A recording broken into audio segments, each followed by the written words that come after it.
What is up, YouTube? Welcome back to Kings of the Clubhouse. Today is Tuesday, March 25th, 2025. Big Kriegs, Tommy Zachary here. Short and sweet episode today for Tuesday. Apologize for missing Friday. Life happens. That's all I'm going to say. Life happens. Hop into some college hoops. Michigan State defeated Bryant and New Mexico to advance to the Sweet 16. They play a hot Ole Miss team this coming Friday.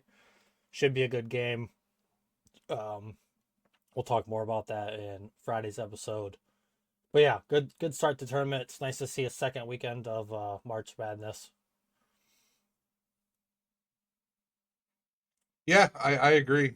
Michigan, with that being said, Michigan defeated UC San Diego and Texas A&M to advance to the Sweet 16. They play the number one overall seed in Auburn on Friday as well. And then the winners of those two games will play again on Sunday.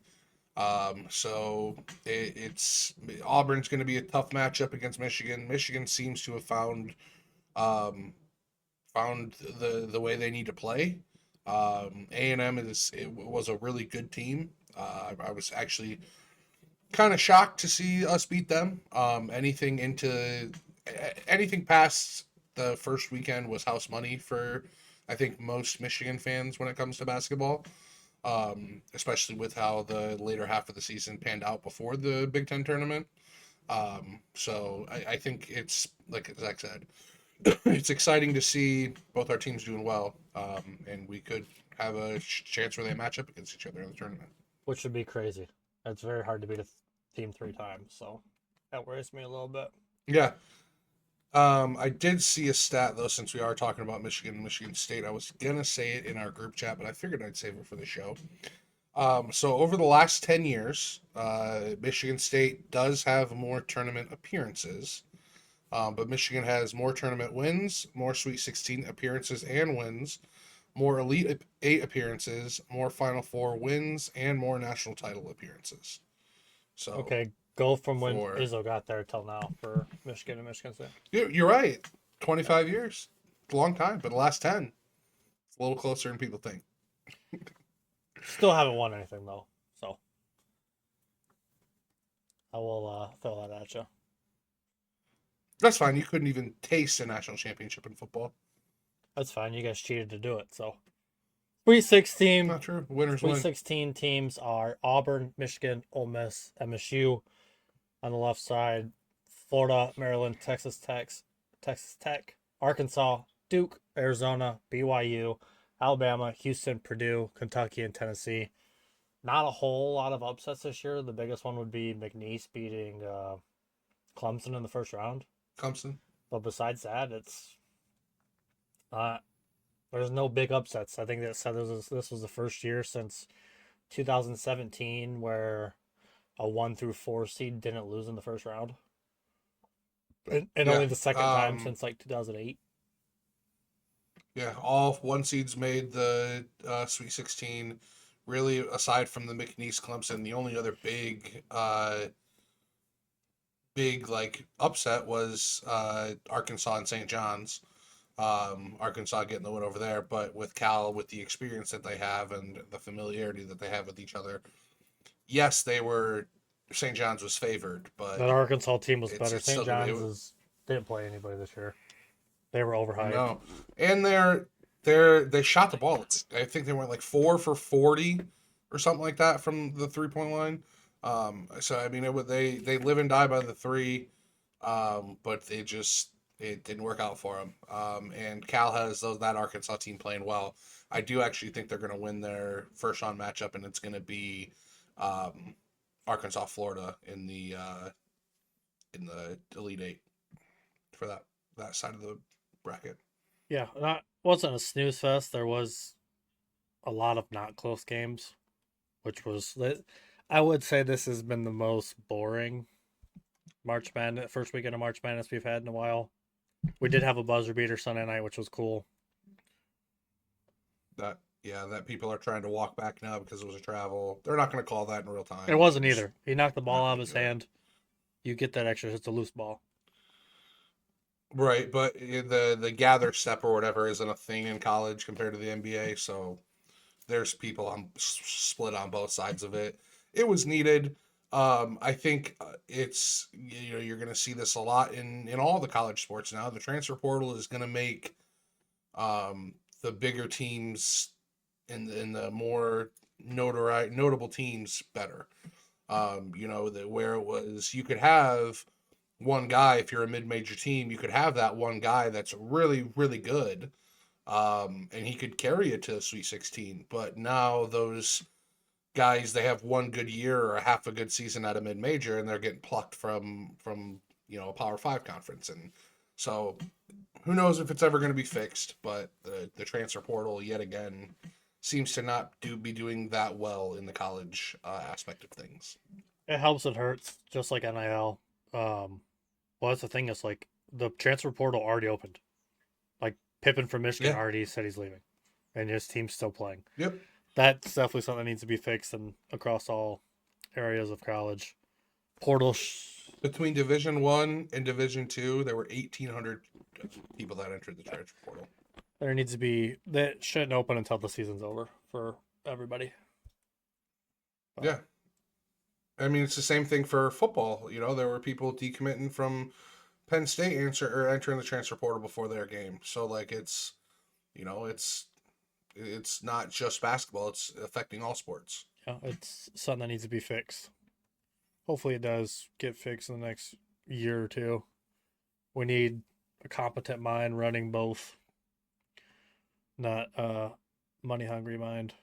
But hop into some MLB. Cubs lost both games in the Tokyo series to the Dodgers. Second game was what, 6-3? Yeah, lost 6-3. Trying to forget about it. They opened the season in Arizona on Thursday night. Which we've talked about it.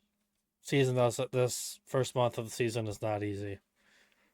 Arizona, No. Athletics, San Diego, Padres in there. Dodgers again. I'm gonna look real quick because pretty sure we got the Giants in so there it's too. D-backs, Athletics, Padres, Rangers, Dodgers, Padres, Diamondbacks, Dodgers, Phillies, and then Pirates to start May. Pirates, Brewers, Giants. Yeah, it's a rough 40 games to start.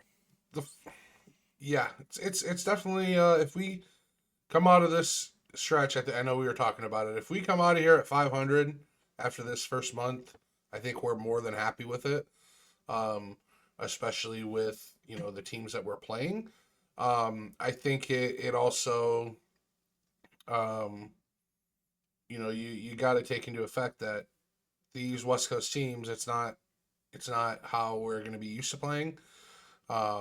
You know, the ball is going to be flying a lot more at Wrigley and stuff like that in the summer, obviously. So, you know, it's good to get over there, get into the warmer weather. I'd rather be playing on the West than have a trip on the East Coast to start the year. But yeah, it's definitely going to be a challenge. The only other thing I'd say is when the 2016 World Series team, that team opened in, and they opened up in Arizona. So I know they had the 2 games. I think we all should agree those should be played as exhibition in the middle games. of the season. But yeah, so but we're right back around the corner for opening day baseball. 2 days away. Domestic opening day is Thursday, which is my only gripe about that is our first game isn't until 3:00. Like, you should have a noon game. You should have a noon game and a couple 1:00 games for opening day. That's just my gripe about that. There's no reason opening day should start at 3:00. No, it should start at noon, just like how every other day in baseball does. There are games that start at noon all the time throughout the year. And it's one. I think it's one on the right. 3:05, 3:07, 4:05. Yeah, I mean, we get a hefty slate in the middle of the day, but then Cubs play at 10:10. Yeah. 10:10, 9:40, 8:10, and 4:10 to start the season. Yep. So those first 2 games are going to be fun to watch, keeping our eyes open for them, but you know we're going to watch them. That'll do it for baseball. We'll talk more, obviously, Thursday night, going into Friday's episode. Break down highlights of day one. Look forward to the weekend. We'll probably look at 3 to 4 games at a time each episode, depending on how much the Cubs play or how little they play. Big headlines for other teams. But hop into Monday Night Raw last night. It was overseas again, so it was a 4:30. Was it 4? 4:30. 4 o'clock Eastern start time, which I like. Like it was over by 7:30 at the rest of the night. Yeah, definitely beats staying up till almost 11 o'clock on Mondays. Which, I mean, that'll go back to normal. But we are a little over 3 weeks from WrestleMania. So things are heating days. up. Cena came out and basically said he's going to destroy wrestling for everyone. Kind of continued with his this is your guys' fault, it's the fans' fault that he is turned into the way he is. So he's going to take the title and leave, and then they're going to have to get a new toy. Which, I mean, I like it so far. Cody came out, tore into Cena, and then Cena didn't say anything, really. Yeah, I think they're, it could be loads of things what they do from this. I think it's just going to continue to build more and more. I saw today that the only other appearance that Cena is scheduled for is next Monday before Mania. And then he's not set to be there again until Mania. So, a lot's gotta happen. So he's taking a break until the first week or the Monday before Mania, or this Monday is the last one until Mania? Appearance until Mania, I'm pretty sure. So yeah, we'll see. We'll see how they do it. I mean, Cody, he's building it up, and I think it's obviously gonna be a good match. It's just all gonna depend on what story they tell after the fact. I think the writing's pretty much on the wall that Cena's gonna get 17 at Mania. I don't think if you don't, then he has to get it at SummerSlam. But if he's talking about picking up and leaving after he's done at Mania, there's a lot of things you still got to tell and talk about to be able to make that all connect. Right. Yeah. We'll move on to another match. The first match actually opened the night. Was the Usos defeating A-Town Down Under. Austin Theory and Grayson Waller and Jey Uso have all been beefing over the last couple of weeks. They said, I'm going to have a mystery partner, and it turns out that Jimmy came out and was Jay's partner. Reunited the Usos back in Glasgow, Scotland. So it was definitely good to see with all the fans got behind it.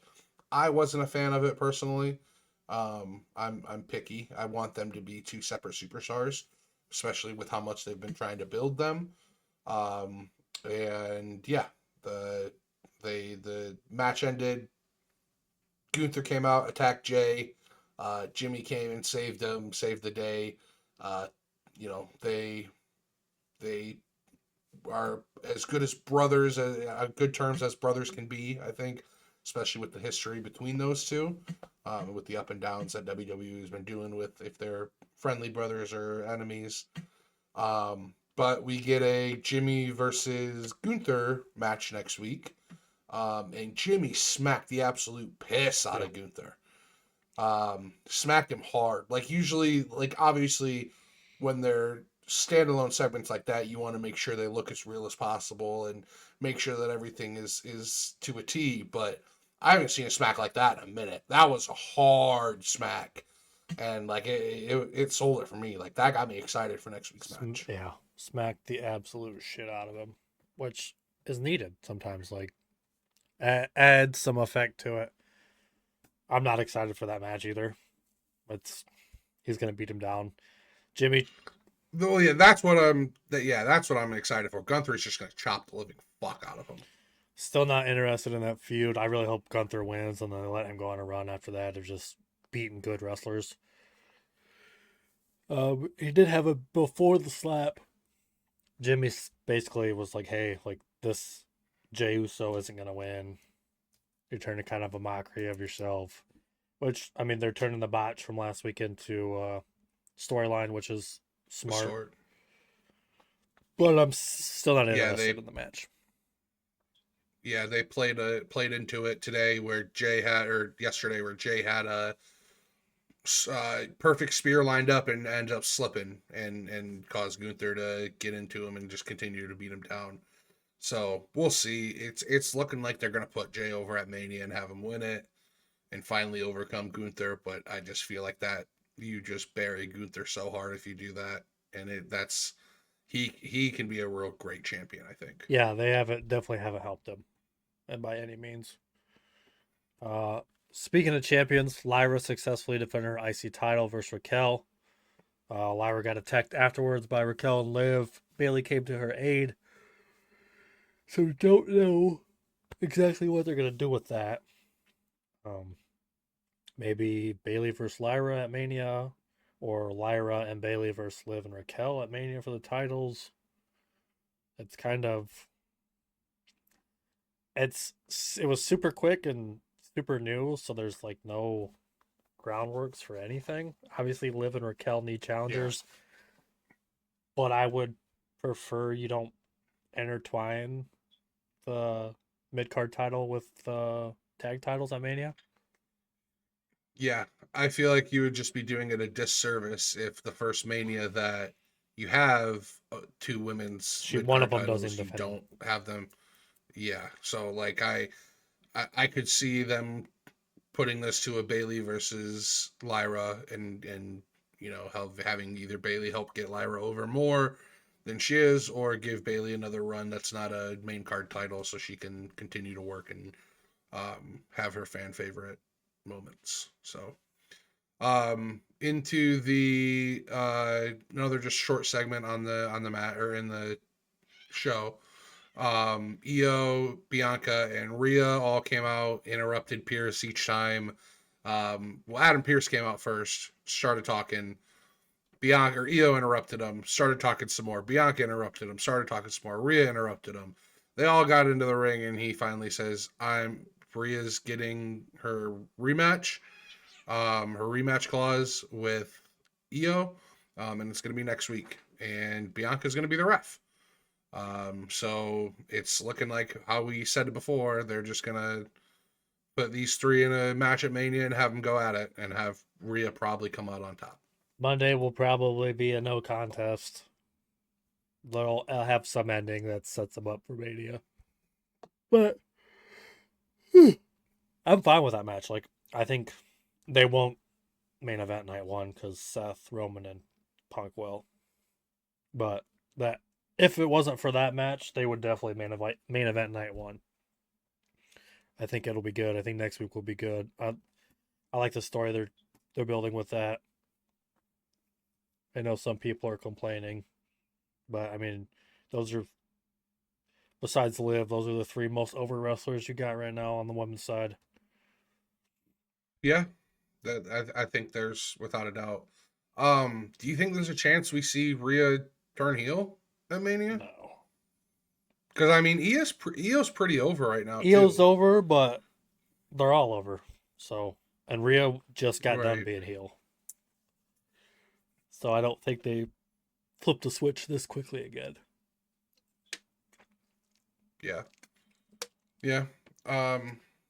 You considered her a heel during Judgment that? Day? Yeah. During her with Liv? No, I feel like she turned kind of face again. She was a face after Judgment Day. But she was with Judgment Day for 2 years and was a heel the whole time. So I don't think they're gonna. Yeah, but even then, I feel like she was kind of an over heel. You know what I mean? Like even though she was a heel, she was still kind of over. I don't, with how well perceived and liked she is, I don't see a world in which she's a hateable heel. Unless they just had her come out and beat the shit out of like Liv, or she squashes Io and Bianca at Mania in like 30 seconds. Yeah. But we have the debut of El Grande Americano defeated Dragon Lee last night, which is obviously Chad Gable.